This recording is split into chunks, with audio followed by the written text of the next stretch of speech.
children are home. Schools are closed right now. You can't have it your way. So, Casey, tell us, how are you coping with the kids on holiday right now? You know, I have grown-up kids. So I'm blessed. You're blessed, right? But there was a time they were not so. Yeah. But I've always been self-employed. At least most of my parenting years. So I take them to work. Okay. You always take your child to work for you. And then, but they also do holidays programs, music. Mostly that's what they did. Currently, my first daughter is attending a SAT class, SAT class, so she's in school. Okay. The second one has an mass extension class, so she's going to school. The other two, one is an athlete, so I'll be taking her to Agege Stadium every day. That run. Yes. Then the boy, he intends to do. He's still not sure whether he wants to do drumming. He wants to play the drums, or football. So we're deciding that this week. Okay. Yeah, but most importantly for me, I think is the time. I think he should play football. He should play football. Don't waste your time. Oh, okay. You know how much your Sima is going to collect. Yeah, I understand. You better I'm an advocate of combining football and academics. Most kids don't know how to do that. Most parents are not really. They don't have a clue. This guy who collapsed last week, Shaq Hislop, the guy who was reporting for ESPN, who had a cardiac arrest. You know, that guy read engineering. He went to Howard University and he graduated top of his class. Wow. Yes, he was a scholarship recipient. But he was a footballer also. And he did so well. He played for so many Premiership clubs. So one of the problems we're still grappling with here is how to help students who want to play sports and still make the best of the academic work. So how do you graduate with, say, a BSc, MSc in biochemistry and still be a striker? We've not been able to figure that out here. So what happens to kids who really want to play football is that they opt out of school. Or you forgo whatever it is. Yeah. Okay. And you know, when you are 16, you have less than 20 years to play, or about that. Yeah. So a 16-year-old Nigerian kid who has just started playing football, big deal here, is late. Anyway, I think it's also the time to decide that, because it is holiday. So you need to examine how well does this boy, how hungry is this child with respect to football and any other sport. Now, my daughter is an athlete. We're hoping at the rate she's going, she can get an athletics scholarship. That's the real goal. But one thing we're finding out these days is that kids who get into the US through athletics scholarship, they are usually under pressure to perform in the sense that they are constantly running, training, and so most of them is because it feels like that's the only thing they are holding on to. Exactly. That's what they're known for. That's what. So you can't disappoint. That's what brought you here. That's what brought you here. And besides, your scholarship, man, we're paying for your for you to run. Exactly. So you have to run. So we're looking at that. But my advice to parents now is, what are your priorities and how does this sync with what your child really needs? What's the passion of this child? For instance, I've counted a few parents. You may need to leverage on this period to learn your local language. In other words, my kids, for instance, don't speak Igbo very well. So I'm looking forward to one holiday that will be our priority. We'll have an Igbo teacher come into the house, and throughout the holiday, that will be my goal, and we'll achieve it. Okay. In addition to other things. All right. There are some children who really need to be with their parents now. Don't do any summer school or whatever it's called. And the reason is, some of those children are different from what the teachers tell you in school. In other words, children are not the same at home and in school. Not all children. But for your child, if you've been getting reports that is at variance with what you perceive the child to be at home, perhaps this is the time to sit with that child. And so if you want to take your leave this period, I think it will be worth it. Spend at least 2 weeks consistently with those children. Let them exhibit whatever traits that they exhibit. Let them say things, do things, and you can actually note these traits and be able to know whether they are of concern or they're just normal behavioral tendency that you put up based on the environment that you find yourself. Now, because if you have a friendly teacher, a child would likely put up some different attitude. If you have a friendly parent, if your parents are friendly and your teacher is friendly, there might be some consistency. But if home is friendly and school is not, that child is going to be acting differently. And then if the home is not friendly and school is, you will also notice some variance. So this is the time for you to reconcile who your child really is at home and in school. All right, So, yeah. it's parenting today. Just before we continue, I wanted to hear from our sponsors to stay with us. All right, it's still parenting today on your number one lifestyle station, and with the tone of the conversation, you can tell that we are just, hitting that nail on the head, talking about maximizing the holidays for the children.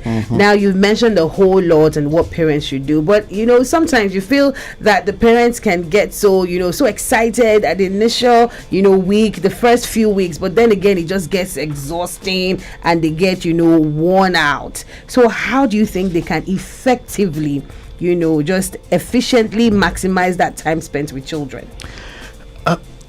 I think because now the holiday doesn't jump on us. We know it's coming. You know it's coming, right? So what are your plans? Right. Yeah, I already know that for me, Agege Stadium will be my I'll be short-lived, and thank God the traffic is not so bad, so I can cope. So I drop her off and I zoom off, and then my wife picks her up. Now we are both entrepreneurs, so we have our time. Okay? But if you don't have your time, it's going to be tough. So you'll be relying so much on the many summer schools. So what I will advise is you can create more like a potpourri of experience for your child. So if you start with, let's say, 8 weeks, you've maybe three weeks, you can look at what they can quickly learn in 3 weeks. Move on to another experience, and that helps you. So you drop them in the morning and you pick them in the evening. So that helps you go to work and still do whatever it is. If you're the type who has the luxury of going on vacation this period, that helps. So where you're vacating, your vacation, is that correct? Where you're going on vacation. Yeah, where you're going on vacation.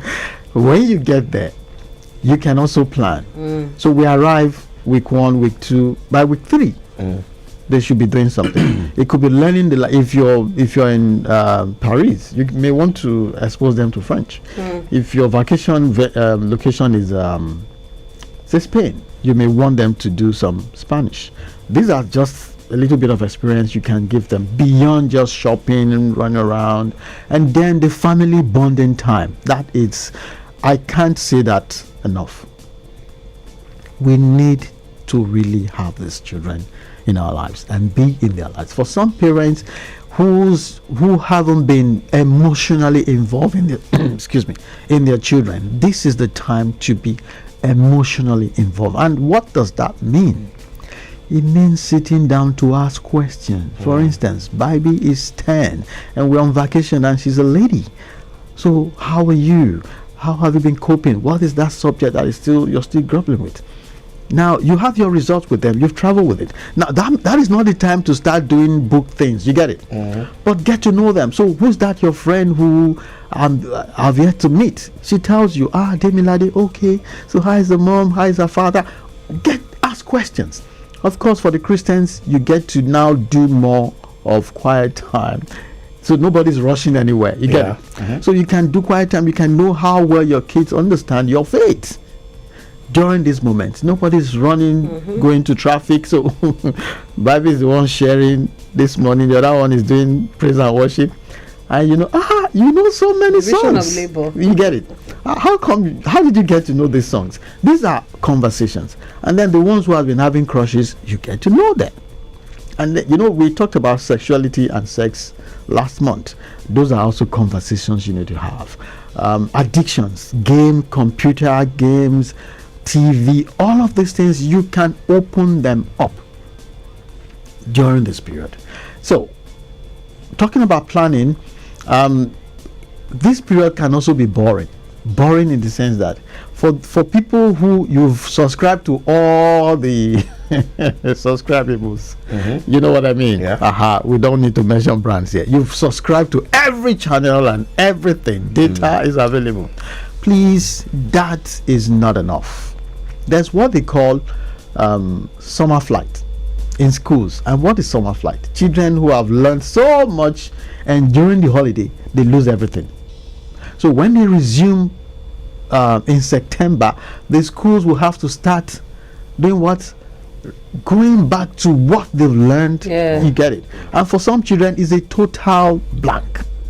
They can't even remember what they. So in the while you're still having this holiday, find out, are there areas you need to work on while you're learning your music, learning the piano, learning the sax, going for the cooking class, going for hairdressing, hair making. All of these things are happening. While you're doing that, can you help the children? And there are schools that really do this. They give them holiday assignments. Ensure they do these holiday assignments. There are ways you can do it. You either do it before they get into the frenzy of play and fun and summer, all of that, or immediately they are getting set to go back to school. Or you can do it before the summer programs, and then after you revisit it. But either way, ensure they don't lose everything they've learned, the previous section. Okay, all right. If you just joined us, it's Parenting Today, and we're talking about using the best, of the holiday season, especially as a parent. How about those who are probably switching from, say, secondary school to university? For some of them, perhaps admission hasn't come. They probably have to wait longer than they should wait. How should parents deal with this moment? Especially for some of them who, like I said, the admission probably has to wait longer than it should. So some of them, their mates have probably gotten into university and they haven't. This is the time for job shadowing, and for some of them, it is more like extra year. There's a name they call it now, gap year. Yeah. Okay. Some, they are starting their gap year. And it's gap year these days are easy. Let's say your child wants to study medicine, and this is gap year for the child. You can get the child to do what I call job shadowing. So if your child wants to study, say, broadcasting, mass communication, advertising, look for organizations that are into those professions and let the child do job shadowing. That gives him or her an idea. You want to study medicine, Abi? Let's go and see Dr. Chiwete and let's feel. Let's have a foretaste of what medicine is all about. And that way, I've known kids who actually changed their mind during job shadowing. And it is not only those moving to the university, even the GSS students who are moving to SS1, they can also job shadow now. I know a lot of kids who have approached me, their parents, for places where they can do their, it's actually internship, but I choose to call it job shadowing. If you are in GSS3 and you've chosen to go to science class or art class, most of the art students want to study law, a majority of them. So this is the time to shadow in a law firm with a lawyer. See what lawyers really do. I've asked some kids and I asked them, what do lawyers do? And they say, they argue. They talk. I say, my goodness. Lawyers argue. I swear. They don't. They don't know the part of the reading. Which is arguing. I said, do you love research? Research? Yeah. Do you love reading papers, looking for things? Content, yeah. Do you know how to ask intelligent questions? Is that what lawyers do? Yes, it's part of it. This is not just it. It's part of. I said, do you investigate? Do you love investigation? How many professions do you know beyond this law you want to study? Because there are times when you handle cases that requires you engaging with a pathologist, a morbid anatomist, a mathematician, an accountant, a forensic expert. So we have left law now, but you've got to know what this is all about. So if you want to study law and you are in GSS3, this is the time to go and shadow somewhere and really have an idea what law is all about. That way you can change your mind and say, Mommy, Please, this is not what what I'm looking forward to. And then I've asked kids to who they tell you, I want to be a pharmacist. Really? What do pharmacists do? They prescribe medicine. Sorry. In Nigeria, pharmacists sell drugs. And if you don't like selling, it means this is not a place for you. So if you go into a shadowing and you're shadowing with a pharmaceutical company or a pharmacist who is a detailer, who is a marketer or a rep, you know that these guys are not prescribing nada.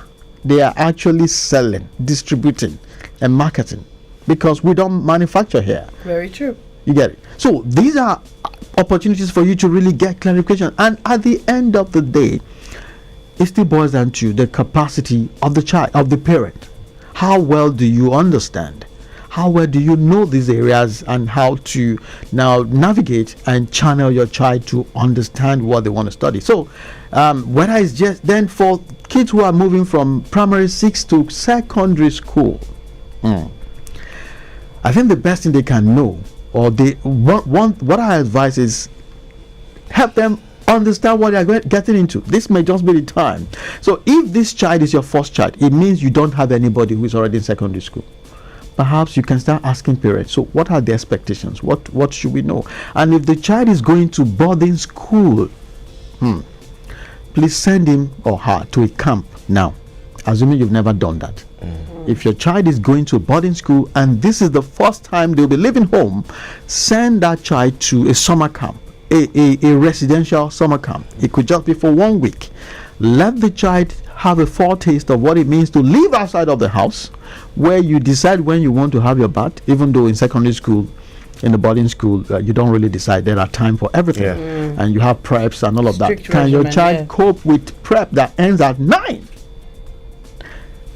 p.m.? Yes, 9 p.m. Some preps actually ends at 10. There are schools, they have 3 preps. Immediately after school, after dinner, before dinner, and after dinner. Before dinner and after dinner. You get it. And if your child is a struggling child, they can actually be in these extension classes where you have to wake up for classes 6 a.m. Yes. So these are things you need to expose your child to this period. And if the child is not coping, my dear, the child will not cope in secondary school. And they're going to be calling you every now and then. If your child is bedwetting, you need to visit that WhatsApp group now. Now that they're on holiday. Yes. Okay. And be sure it's something you should address it before they get into boarding school, because some boarding schools, they actually put bedwetters in the same room, and that room is a riverine area. All right then, as we gradually wrap up, we're still talking about maximizing the holiday break for the children. Let's also talk about children that would also be traveling interstate to visit relatives, grandma, grandpa, cousins, and all of that. Let's talk about the fact that they have to leave their parents and go and live with other people without their parents' tutelage or being with them. The real concern in that regards are basically, what are the values you want them to pick up where you're sending them to, beyond bonding with cousins. But do you have any control over that? Yes, you have control. Okay. You must have done your due diligence. Right. If you're sending your child to grandma and grandma's TV is permanently on a magic, grandma likes magic a lot, and in your house magic is not allowed, then you know that your children are going to come back home with a lot of magic. So you need to do your due diligence, find out what are the things they would likely pick up that you need to start delisting now or deleting from them. You get it? Then issues of abuse these days. Yeah. That's important. Do they have, you have daughters? Okay, so how many boys are coming also to stay with grandma? Is grandma capable of keeping an eye? Is she ego-eyed? Does she understand what sexual abuse is all about? Right. Can she really watch these kids and ensure that nobody's messing around? What are they exposed to? Enough. You get it? Is grandma the type that would just subscribe to channels and just walk away, and then there is unlimited access, data everywhere? That would be dangerous. Okay. And if grandma is also the type that grandma, I want to eat pizza, grandma, I want to eat ice cream, every time you're always eating, and grandma wants to spoil your kids for you, I'm sorry, when they come back, there'll be different people And altogether. they'll be unrecognizable. All right. Thank you so much, Uncle Kingsley, for, of course, giving us all those nuggets as regards how we can make the best of the holiday. Thank you so much for coming through.